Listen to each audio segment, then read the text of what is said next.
And the immigration debate has been front and center since Martinez Hernandez was arrested for the brutal murder of Rachel Morin, the Harford County mother of 5 found dead along the Ma and Pa Trail last year. It has brought to light how our local jurisdictions do and don't work with immigration officials. And tonight we're taking a closer look at the policies in place across the state and the cries for uniformity from many.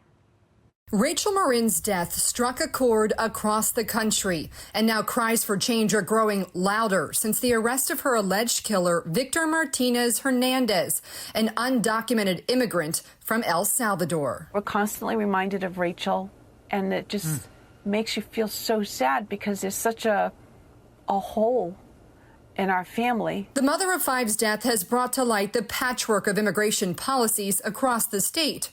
Several jurisdictions do not honor ICE detainers, meaning federal immigration officials don't know if a suspect they have on a list to be detained is released from custody. And let someone back out into your community when you have a federal law enforcement agency telling you this person poses a public safety threat or a national security threat. To me, 40 years doing this, that's insane. In Howard County and Prince George's County, sanctuary policies prohibit any local cooperation with ICE agents, no matter the crime committed. Several counties on the Eastern Shore also don't comply. In Baltimore County, they did not honor ICE detainers, but recently reached a compromise to provide notice before releasing someone with a detainer. In Baltimore City, the detention facilities are controlled by the state. And as of June 5th, Baltimore City Central Booking received 88 ICE detainers and honored all of them.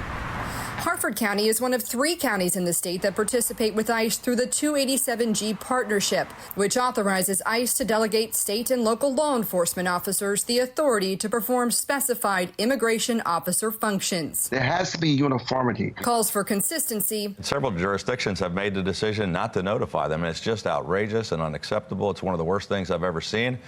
And I think the federal government needs to force these local governments to follow federal law. Are coming from many corners. Yesterday we asked, should the state have a uniform policy for how to handle ICE detainers? 99% of people who voted said yes. But would Governor Moore call for such a policy? Harford County in our state, where this brutal murder happened, is 1,800 miles away from the border. And so when people think this is only impacting a few states, this is impacting every single one of us. This inaction that we continue to see to get any form of sensible immigration policy done is impacting all of us. While he's calling out failed immigration policies, he has yet to say what action, if any, he'll take.